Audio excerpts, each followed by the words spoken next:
Coming up next on Living on the Edge with Chip Ingram. Well, what we want is we want these, ideal marriages that are wonderful, but we don't want to put the time in. I don't want to go through the process. Great marriages are like oak trees, not weeds.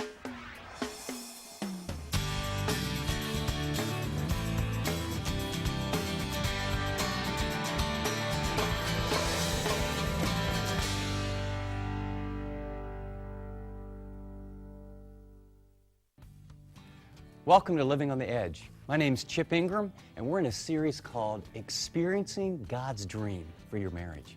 You know, God cares about that relationship, and He's given us principles in Scripture to help you love one another. But we get roadblocks, and the number one problem in marriage is communication. It's a skill. It's learned. We don't know how to do it. In our last program, I launched into the first principle about how to communicate, how to share hearts instead of just exchange words. I'm going to jump right in, so get ready, and I'm going to give you principles 2, 3, 4, and 5 about how you can share your heart in a way where the person you love will really understand it. This first one might shock you, so get ready. Be angry. Deal with anger appropriately. Notice what it says. If you're angry, be sure that it's not out of wounded pride or a bad temper. Never go to bed angry. Don't give the devil that sort of foothold. That's a Phillips translation of Ephesians 4, 26 and 27. The literal translation is be angry. It's a command. It's an imperative. Yet, do not sin. Don't let the sun go down on your anger. Anger is the most destructive emotion in any marriage relationship. Now, you ought to be righteously angry. It's not wrong. I mean, God's not going to command you to be angry if it's a sin. Anger is the distance between your expectations and your experience is anger. The difference between what you thought was going to happen and what you're currently experiencing creates anger. Now, sometimes it's justified, and sometimes it's not. It just, they just tick you off a little bit, and it's because you're selfish. But he says, be angry. If you don't deal with that anger, and if you push it down, some researchers say as much as 90% of all depression is rooted in unresolved anger. Well, I can tell you it will cause your stomach to do this. But here's what's worse. What's this verse say? We don't think about, the spirit world and Jesus came to what? To give life. The enemy came to destroy and to steal and to kill. What's this verse say? Be angry, yet don't sin. Don't let the enemy get a foothold. When you go to bed mad, when you have unresolved anger, when you push it down, you're inviting demonic spirits to begin to divide. And then you start playing in your mind and blame shifting. Man, I'll tell you what, it is a serious thing to be able to say, I feel angry. I don't know how we need to resolve it, but I feel angry about. One of the little tools, and I feel bad giving this away because I paid my $90 for 12 weeks, but I'm giving it to you free, so I want you to write this down. A skill here is what we call I feel messages. Our Christian counselor, on a 3x5 card, it was on our refrigerator for 2 years. I feel blank when you blank. Okay, you want me to go over that again, slower? Okay. I feel blank, hurt, angry, frustrated, lonely. When you blank, don't come home on time, don't call, are not affectionate or responsive. I feel blank when you blank. See, what we tend to do is we use ought and should and never and always. You should never do that. You always do that. How do parents talk to children? Ought, should, never, always. When you hear that from your mate, those are fighting words. You tell a man, you never, you ought, you should. His manhood is challenged. Hey, you think that's it? And when you say that to a woman, it's like you're not my father talking down to me and making me feel small. Well, if you think she's withdrawing now, you keep talking like that. My wife and I bumped heads, and we didn't know how to resolve anger, and that card was on here, and I had one thing that drove her crazy. She would make dinner, and she is what we call a dot communicator. I'm a dash communicator. Dot communicators mean when they say something, there's a period at the end of it. We're going to eat at 5:30. Dot. It's concrete. Not 5:31, 5:30. And when you come in at 20 till 6, I'm a dash. 5:30. You say, hey, let's meet at 5:30. To me, that's 20 after 5, 20 to 6, depending on traffic, depending on whatever else is happening. I'm sure you understand. I understand. I'll give you grace. You give me grace. Okay, I'm a dash. I'm married to a dot. Yet another difference. So it's 5:30. And I come in not at 20 till, and I don't call, and it's now 6 o'clock, and I'm thinking, you don't understand. I'm working full time. I'm going to school full time. Like 2 afternoons, I can play pickup basketball. When you play pickup basketball, when you win, you stay on. Okay? Okay? I've won 3 games. I'm not going to leave when I'm still on. I mean, this is my one little fun. You know, I'm the skinny little white kid playing. I'm on. I can't go home. And so I come home like 30, 40 minutes late. And I've had a great time playing basketball. And then here we go again. You ought, you should, you never, here's the cold supper. And man, we fought about it. And then so we communicated as we did. She would shut down for 2 or 3 days. And I would, try and make it up to her. And then I kept doing the same thing. And I'll never forget, I came home typically late, and instead of she acting like my mother, and by the way, when your wife acts like your mother, just take it to the bank, honey. We're going to bam, right? And so she didn't have her hands on her hips, and there was candles, and she goes, your food's in the oven. I'll get it for you if you want to sit down. Uh-oh. Do-do-do-do-do-do-do, I don't know what this counselor's teaching her, but it's getting scary. And so she brings it, and she sets it down, and she said, I want you to know the kids and I had a good meal. I said, oh. I'm thinking, oh, gosh, I'm not sure how to handle this. And so I sat down, and I started to eat, and she just waited, calm, under control, clothed, in her right mind. And I had all my defenses up, and then I'll never forget, she looked at me, and she said, Chip, I feel like you don't love me when I spend all day cooking a meal to express my love to you, and you don't show up and you don't call. Oh! It was like, get up and fight like a real man. Eyes watering up. I feel like, do you see where the attack has gone? It's an I feel message. And pretty soon it was I feel frustrated. I feel confused. I feel lonely. I feel left out. And you can learn to begin to express anger with this little message that doesn't attack the person. And then, I don't know, something happened. I just thought, now wait a second. I love to play ball, but I love my wife. If this makes her feel like I don't love her, hey guys, I got news for you. You know what?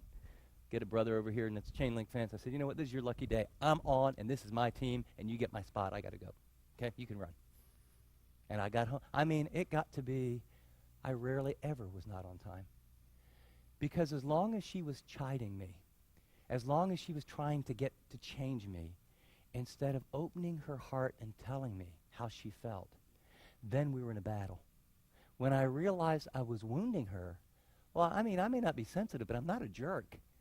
That is what, isn't it the kindness of the Lord that brings us to repentance? It was her kindness that transformed me, not her nagging. The third principle out of this is be diligent. Work hard on your relationships. Verse 28, if you used to be a thief, you must not only give up stealing, you must learn to make an honest living so that you may be able to give to those in need. And the idea here is be diligent. He's talking about this transformation in relationships, and he says, yeah, you used to be a thief. What's the idea of a thief? It's a shortcut. Stealing is no more than I want the product, I don't want the process. I mean, you work all week, and then the guy comes up and puts the gun and says, you get your money out of the ATM, and he takes it. You did all the work, he gets all the reward. That violates a biblical principle of communication and relationship. He says, be diligent, work hard. I came to realize I don't have the skill to relate. I have baggage. I have sin. She's a woman. I'm a man. We got different personalities. I realized I needed to sign up for the rest of my life and make my marriage my number one priority and work at it. And so we went on dates every week, and we read books, and we listened to tapes, and we planned in the calendar a couple times away to get away together each year. And I mean, it was like, this is going to take a lot of work. And what we want is we want these, ideal marriages that are wonderful, but we don't want to put the time in. I don't want to go through the process. Great marriages are like oak trees, not weeds. They take a lot of time, and they're really great. But you got to really work. And, you can use this series or other series. If I told you how many books on marriage we've read together, unbelievable. I'll give you some tools that we have used literally weekly for probably 25 years. Next, it's be positive. Don't wound with your words. Verse 29, let no more foul language, but good words instead. Words suitable for the occasion, which God can use to help other people. Never hurt the Holy Spirit. He is, remember, the personal pledge of your eventual full redemption. Let there be no more resentment, form of anger, no more slander, and no more malicious remarks. So we're to be positive. Don't wound with your words. See, you express it in a way that doesn't wound. In fact, one translation says, let no unwholesome word. And the word there for unwholesome word in Ephesians 4:29, it's a picture of milk that's gone sour or fruit that has been completely decayed. Have you ever been on vacation and you left something in the refrigerator for like 2 or 3 weeks and you open it and then you open this thing, ugh, that smell, that stench? That's this word. Don't let any of those kind of words. Words that build up people are legal in your marriage. Sarcasm, picking, labeling, name-calling, talking about her parents, their parents, illegal. They're illegal. Now, you got to discipline yourself, but they're illegal. By the way, too, you think, oh, I said I'm sorry. Guess who keeps remembering, right? I got a second grade teacher. I can still remember what she said to me. And I've been out of second grade for a long time. I got a coach in ninth grade who said some things to me. I can still remember exactly what he said to me. Wounds with words are powerful. There's life and death in the power of words. Be very careful. Be diligent, be positive, and then E is be forgiving. Be the first to say, I'm sorry. Verse 32 says, be kind to one another, be understanding, be as ready to forgive others as God, for Christ's sake, has forgiven you. And by the way, this is the key to breaking deadlock in your marriages. The word forgive literally means to release. Okay, you release. The reason we don't forgive is revenge. See, you got to pay for this. You hurt me, you got to pay for this. I can't forgive. I can't let it go. If I let it go, then you won't have to pay. No, what you'll get rid of is your ulcers. And you say, well, he doesn't deserve it. Do you understand what he did? You know what she did? Do you know what she said? You know how much money she spent after we talked about this? You know what? You know how? Yeah. You don't forgive them because they deserve it. But forgive one another just as God in Christ has forgiven you. I give it because I got it. And when Jesus says that we're to learn how to pray, I prayed this morning. Father, forgive me as I forgive those who've trespassed against me. And then I thought of 2 or 3 names of people that I felt like had trespassed against me in maybe the last 6 or 8 months. And I said, I just want to remind you, Father, I want to release them.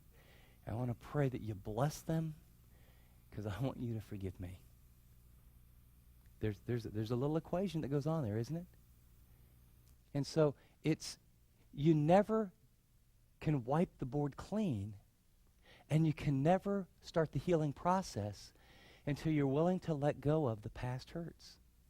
And I know at times that mean that's an affair, or that's a squandering of money. But God has forgiven you, and you need to turn them loose and release them and treat them in the way that God has forgiven you. And by the way, Matthew 5, there in the Sermon on the Mount, Jesus said, if you're coming to the altar, to worship, and there remember your brother has something against you, he says, tell you what, you just leave your offering, your time with God, and go and find your brother and make it right. Be the first to say, I'm sorry. The way we usually play the game is, it's 90% her fault. I'll tell you what, when she comes and apologizes, we'll get this thing straightened out.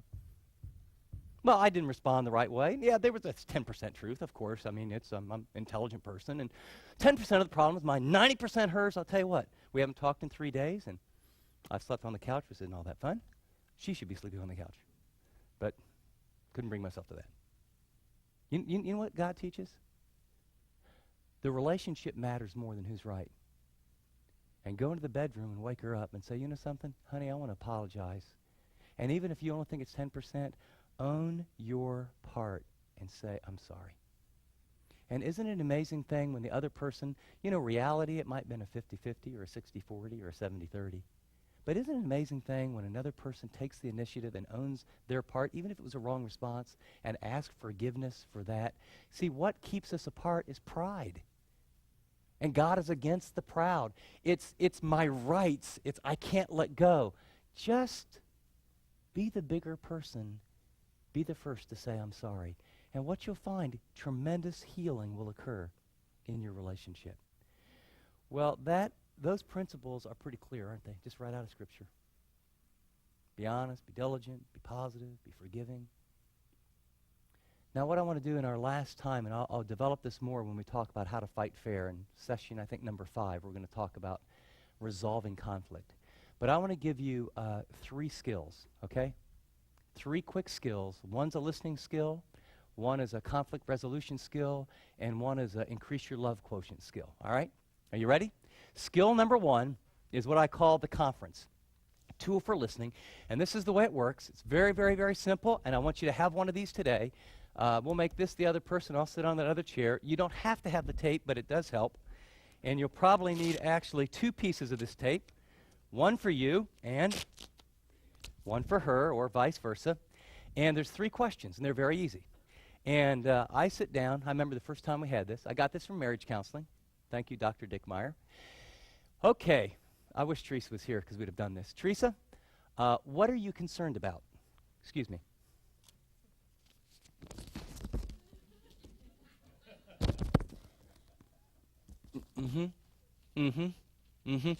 I ask, what are you concerned about? I don't interrupt. I don't talk. I don't solve a problem. I don't make a comment. I can verbally, yeah, but you just listen. What are you concerned about? And then, when I get done, she says, well, Chip, what are you concerned about? And she puts tape over her mouth. Well, you don't have to actually do the tape, but for some, you'll find it's far more effective. Because even though you're laughing, you'll interrupt. You will. So if, this is legal in this little thing that you can say, excuse me, I think maybe you need this tape. All right? And so, question 1, what are you concerned about? You pour it out. And by the way, if you haven't done this in a long time, it might take 10, 12 minutes. But you're not asking questions. What are you concerned about? I'm concerned about our marriage not being where I need it to be. I'm concerned about our finances. I'm concerned about kind of what's happening around the world with all these wars. I'm concerned about our daughter. I do not like that guy he's dating. I'm concerned about. And then when it gets quiet, just wait. Anything else? And then you flip it. And then the next question is, what do you desire? What do you desire? So I sit down, and again, I don't interrupt. I get the old tape out. What do you desire, honey? Well, I desire for us to have a close-knit relationship like we used to. I desire for us to get a weekend away and really talk. I desire that you would help me with the kids with their homework because, you know what, I don't understand math anymore, and you're good in math, but you're never around. I desire, and it doesn't have to be super serious. I desire we'd win the lotto and we could give most of the money away, but we could have some real fun for ourselves. I desire, just whatever desire you have, just get it out. So, question, what are you concerned about? What do you desire? You don't interrupt one another. And then the last question, and here's the final rule, what are you willing to do? But there's one rule behind the rule. You don't have to do anything. Don't have to do anything at all. Otherwise, it turns into manipulation. So when I get done, I say to her, what are you willing to do? She can say, I'm willing to have another conference like this in a couple days. Or I'm willing to pray for you at a deeper level. Or in my case, I remember specifically, it's not hypothetical, I'm willing to take over all the math homework for all the kids. Now, here's what you need to understand. Most of us are in levels 1, 2, and 3, right? Most all the time. In about 20 minutes, what occurs is you share all your burdens. That's your concerns. You know what burdens do to you? They weigh you down. And then you share your desires. That's kind of like, that's wind in your sails. And what you're really doing is you have a little time where you say, here's what's weighing me down, babe. here's what would put wind in my sails. I don't expect you to do anything, but now you know. If you'd like to put a little wind in my sails, or if you'd like to lift off a burden, at least you're aware, but I don't expect you to do anything. I got to tell you, our first conference took about 25 minutes. I learned more about what was going on in my wife than hours and hours of talking about stuff. Because we usually talk about work and stuff and logistics. I want to encourage you to have a conference tonight, okay? Just have one conference, and if you want, you can put a time limit on it. Think, well, let's just do this for 20 minutes. Let's not get carried away, all right? But just have a conference. The second is what I call word pictures. And a lot of people have done lots of good work on this, but it's just a tool for understanding. Sometimes we can't get into one another's worlds, and you know, you can't get him to really get it. You say it, but he doesn't get it, or you say, honey, this really matters, and no matter what you do, you can't. Consider a word picture. And a word picture is just something that comes out of their world instead of your world that you might be able to bridge so that light would come on, so they go, oh, I get it. So I won't go into all the details of how bad I've been around the house, and this I've actually made lots of progress, but this was about 9-10 years ago. And apparently, our dishwasher, whenever it was on, the water would come under the bottom, but she put towels under it, so I thought that was okay. And then our daughter's room, when it rained, the water would come in, and it took more than a few towels, but I thought that's better than replacing a window. And apparently we had 3 or 4 appliances and 4 or 5 other things like this all around the house that I didn't notice. And she had asked and asked and asked, and she's angry, and she's pushing it down, and you know, I can't figure out, I wonder why my wife doesn't want to be more romantic. And how could that, would that have anything to do with all this stuff? So that's, yes, it does, for those who don't read lips well. And so we go through this, and she says, Chip, I really need to talk to you. And she learned to do it at the right time, at the right place. But she told me this, I mean, for the first 15 years of our marriage, I couldn't hear it. And so I was near the fireplace. I still remember this. You ever have those moments where sort of a turning point in your marriage, and I can remember right where I was at. And she goes, Chip, I really want to talk to you. I said, well, fine. She goes, no, you're going to get mad. You're really going to get mad. No. Oh, surely you jest, dear. I won't get mad. Will you promise? Okay, I won't get mad. Well, then, if you don't get mad, you're going to get really defensive. No, honey, I'm not going to be defensive. Would you just tell me? No, I'm really kind of afraid to tell you. And I said, okay. Look, will you just tell me right now, and I promise I won't be mad, I won't be defensive. And so she said, okay. She said, Chip, you know, when we drive by the church, and we were involved in a building program and developing a site over about a 10 or 12-year period, and you know when you are driving by the church and the bushes are all messed up, or when we walk out of a service, if songs or different things weren't done the way, you know, you have those quick debriefing meetings and you evaluate, here's what went well, here's what didn't, here's how we need to change it. Or remember last week when we were driving on our date on Friday for coffee, and you just saw just all this big pile of junk, and you stopped and said, you know, can you take just a minute? And you walked into the office and you made a call to make sure that wouldn't be there. I said, well, yeah. I'm thinking she's thinking about what a great husband I am who noticed these things at my work. She said, Chip, when you notice all those things at the church and you make sure everything is right and repaired because it's your world, I really admire you. But when you don't even see the things that need repaired in my world, it makes me feel like you don't care about me. Because our home, in some ways, is an extension of me. You know, this is like David getting it from Nathan, right? I mean, hey, she was telling me forever and ever and ever and ever and ever, you know, this needs fixed, that needs fixed, that needs fixed. I'm thinking $300, we don't have that, forget that, you know. I want to tell you, probably in the next 2.5 months, every single one of those things got fixed. Because she told me in a way that reached my heart in from my world. I just thought, oh, I get it. And you might have to be creative. And you know, like Nathan made up that little story about, you know, the shepherd that had only the one little lamb. But if you can think of ways to say things that give a picture out of their world, often a light will come on. Final thing, and this is a little exercise that we're going to run with. I call it Care List, and it's a tool for building. And so what happens is, remember I talked about the pie of life and how you can focus on the little sliver that's not so good and forget all the good things that you really have. And what you really need to do is build on the good things, and so those other things shrink so you get enough kind of positive emotions in the bank to deal with them. A care list lists 7 simple, loving, caring behaviors that are non-conflict producing and non-expensive that make you feel loved by your spouse. So here's what I want you to do. I want you to take, just as we close, 3-4 minutes, and on the part that it says woman, if you're a woman, I'd like you to at least put, 3, 4, 2 or 3 things that when your husband does them, notice they're caring behaviors, they're non-conflict producing, but you feel loved when he does these things. Will you just list 3 or 4 or 5 things? And then men, I want you to list 3 or 4 things that make you feel really loved. And then this is an amazing little thing. I'm going to ask you, you might have to use a different sheet of paper, but what you do is, ladies, when we get done, you give yours to your husband. And men, you give yours to your wife. And they don't have to do any of them, but what I'm going to suggest is that in this next 7 days, choose one of these and just do one each day.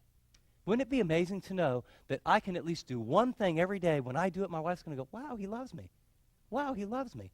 And for some of you, extra milers, do 2 a day. Right? And what you're going to be doing is you actually, rather than guessing, we spend so much of our energy thinking, I did that, and she didn't respond, he did that.